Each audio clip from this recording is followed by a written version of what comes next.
ఏం జరిగిందో ప్రీవ్యూ చెప్పేసారు మాత్రం. నా పేరు చందు, మాది ఎర్రగొండపాడు గ్రామం, తిరంగపురం మండలం.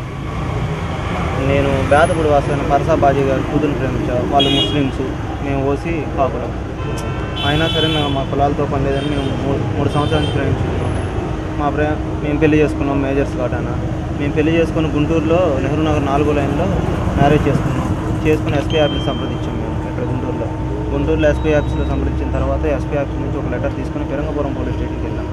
ఫిరంగపురం పోలీస్ స్టేషన్కి వెళ్ళి ఇక్కడ ఎస్పీ ఆఫీస్కి ఇలా వెళ్ళాము. మ్యారేజ్ చేసుకుని సోమవారం స్పందనలో అప్లికేషన్ పెట్టుకొని అక్కడ నుంచి ఫిరంగపురం పోలీసు వారిని సంప్రదించాం. అక్కడ ఎస్ఐ గారు మా ఇరు వర్గాల పెద్దలను పిలిపించారు, మా అమ్మ నాన్న వాళ్ళ అమ్మ నాన్న. అమ్మ మీరు మేజర్సు, మీకు ఇష్టపూర్వకంగానే మ్యారేజ్ చేసుకున్నారా లేదా అని అమ్మాయిని అడిగారు. మేము ఇష్టపూర్వకంగానే మ్యారేజ్ చేసుకున్నాం, మాకు ఎటువంటి ఒత్తిడి వల్ల మేము లేము అని ఎస్ఐ గారి ముందర అమ్మాయి కంప్లైంట్ చెప్పింది. పెద్దల్ని పిలిపించారు. ఏంటమ్మా మీ అమ్మ నాన్నతో వెళ్తావు వాళ్ళతో వెళ్తావు అని అంతా ఆర్గ్యుమెంట్ చేసి మాట్లాడి మేము మేజర్స్ అయి ఉండడం వల్ల మా ఇరు వర్గాల పెద్దలను మాట్లాడారు. వాళ్ళకి ఏ ఇబ్బందులు వచ్చినా మీరే కారణము అని బైండ్ ఓవర్ కేసు కూడా రాశారు. బైండ్ ఓవర్ కేసు రాసి మా ఇరు వర్గాల పెద్దల చేత వాళ్ళ చేత మా వాళ్ళతో సైన్ చేయించుకొని సంతకాలు పెట్టించుకున్నాం. నైట్ 8 గంటల సమయం దాకా స్టేషన్లోనే ఉన్నాము.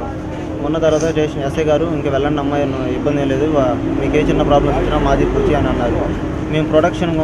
మేము ఇంటి దాకా వెళ్ళాలంటే ఒక కానిస్టేబుల్ గారినన్నా ఎవరన్నా ఒకళ్ళన్నా ప్రొడక్షన్ కోసం పంపించండి అని అడిగాము. సరే పంపిస్తాను 8 వరకు ఉంచి అక్కడే ఏం అవసరం లేదు వెళ్ళండి అన్నారు. స్టేషన్ నుంచి కొద్ది దూరం వెళ్ళంగానే వాళ్ళ పెద్దలు మా ఆటోని వెంబడించి ముట్టడించి నన్ను మా ఆవిడని కొట్టి మా అన్న వాళ్ళని కొట్టి అమ్మాయిని లాక్కొని వెళ్ళిపోయారు. వాళ్ళు కొట్టి బలాత్కరించే సమయాన సీసీ కెమెరా ఫోటేజ్ ఎదురే జరిగింది. ఆ ఫోటేజ్ మొత్తం మార్నింగే తీసుకొచ్చి ఫిరంగపురం పోలీస్ స్టేషన్లో సబ్మిట్ చేసాం. మా మీద దాడి చేసిన వాళ్ళ నేమ్స్, హౌస్ అడ్రస్ మొత్తం చెప్పేసాము. చెప్పిన తర్వాత కూడా సోమవారం కూడా కిడ్నాప్ అయింది అమ్మాయి. ఇంతవరకు ఆ అమ్మాయి బ్రతుకుందో లేదో, ప్రాణాలతో ఉందో లేదో కూడా అన్న విషయం మాకు తెలియదు. సోమవారం రోజే తీసుకొచ్చి మాకు అప్పగిస్తాను, ఇంతవరకు ఏమీ లేదు. నిన్న గురువారం రోజు స్టేషన్కి సాయంకాలం 4ంటికి వెళ్తే ఎస్ఐ గారు ఆ అమ్మాయి వాళ్ళకి ఫేవర్గా ఉందమ్మా, నేనేం చేయలేను అన్నారు.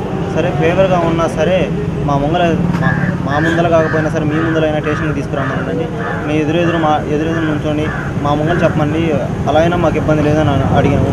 అలా మేము చెయ్యము, నరసరావుపేట కోర్టులో సబ్మిట్ చేస్తానంటున్నారు, ఇక్కడికి తీసుకురానంటున్నారు.